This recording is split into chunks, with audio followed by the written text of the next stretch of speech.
Hello friends, सफल steps में आप सबका एक बार फिर स्वागत है। एक बहुत बड़ा सवाल है कि आरएस की तैयारी करने के लिए क्यों हम लोगों को एक सटीक मार्गदर्शन, एक सही रणनीति की ज़रूरत है। क्यों ये और परीक्षाओं से अलग है। देखिए, बाकी जब आप कोई भी परीक्षा की तैयारी करते हैं तो नॉर्मली 3 सब्जेक्ट, 4 सब्जेक्ट, 5 सब्जेक्ट की तैयारी करनी होती है। शॉर्ट ड्यूरेशन का कोर्स होता है, 3-4 महीने के अंदर अंदर बच्चा प्रिपेयर करके एग्जाम देने के लिए चला जाता है। लेकिन आरएस एक कोर्स नहीं, एक पूरी की पूरी जर्नी है, लंबा समय लेती है।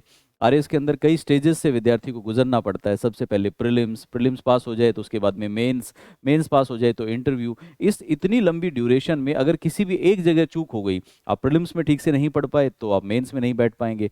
प्रीलिम्स में आपने पढ़ाई की, कैसे तैसे पास हो गए, लेकिन मेंस की तैयारी आपकी सटीक नहीं है तो आप इंटरव्यू तक नहीं पहुंच पाएंगे।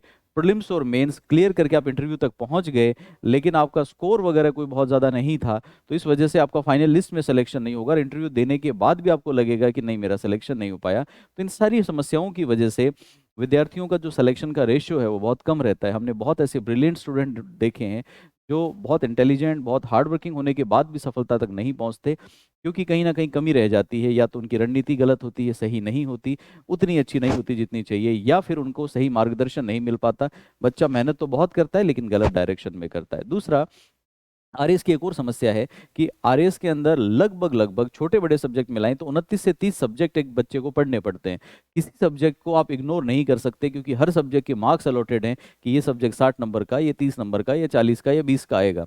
अगर कहीं भी आपने किसी सब्जेक्ट को छोड़ा या किसी सब्जेक्ट के ऊपर आपने ध्यान कम या ज़्यादा दिया, तो वहीं पे कहीं ना कहीं आपका रिजल्ट खराब होने के चांसेस बढ़ जाते हैं। जनरली एक टेंडेंसी रहती है कि बच्चे को कोई एक सब्जेक्ट फेवरेट हो जाता है।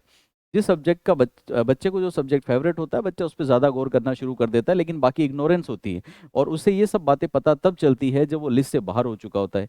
एक बार जब बच्चा फेल हो जाता है तो आरएस में अगली वैकेंसी के लिए कम से कम उसको 3 से 4 साल इंतजार करना पड़ता है, क्योंकि ये वैकेंसी बहुत रेगुलर बेसिस पे नहीं आ पाती। बीच बीच में हाई कोर्ट के पॉलिटिकल डिले, ये सब चीज़ें झेलनी पड़ती हैं। इसलिए अगर बच्चे को आरएस बनना है तो एक ही बार में सही रणनीति के साथ प्रयास करना चाहिए। इन सारी समस्याओं को ध्यान में रखते हुए हम लोगों ने एक सटीक रणनीति पिछले 6 महीने में डेवलप की, जिस पे हम काम तो कई वर्षों से कर रहे हैं, लेकिन उसको अब असली, जिसको बोलते हैं असलियत में बदलना, हकीकत में बदलने के लिए हमने पिछले 6 महीने खूब प्रयत्न किए हैं। और हम लोग एक यूनिक किस्म का प्रोग्राम आपके लिए लेके आए हैं, जिसके अंदर पूरे राजस्थान से हम लोग सिर्फ 50 बच्चों को टारगेट कर रहे हैं।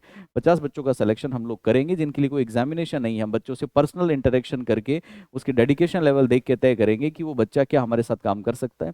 जिसमें हर बच्चे को दिन में 10 से 12 घंटे अपने क्लासरूम के अंदर रख के, अपने कैंपस में रख के ही उसको तैयार करवाएंगे। उसको प्रॉपर एक एक चीज़ की मॉनिटरिंग होगी बच्चे की। तो अगर आप में से कोई इस सब्जेक्ट में, इस संबंध में ज़्यादा जानकारी चाहता है, तो नीचे दिए गए नंबर पे कांटेक्ट करें। नंबर है 9588238815। और अगर मान लीजिए कि इसके बारे में और कोई विशेष आपको जानकारी चाहिए, तो आप डेफिनेटली या तो हमें विजिट करें या इस हेल्पलाइन नंबर पे कांटेक्ट करें। आगे इस संबंध में जो भी जानकारी होगी हम आपका मार्गदर्शन यूं ही करते रहेंगे। धन्यवाद।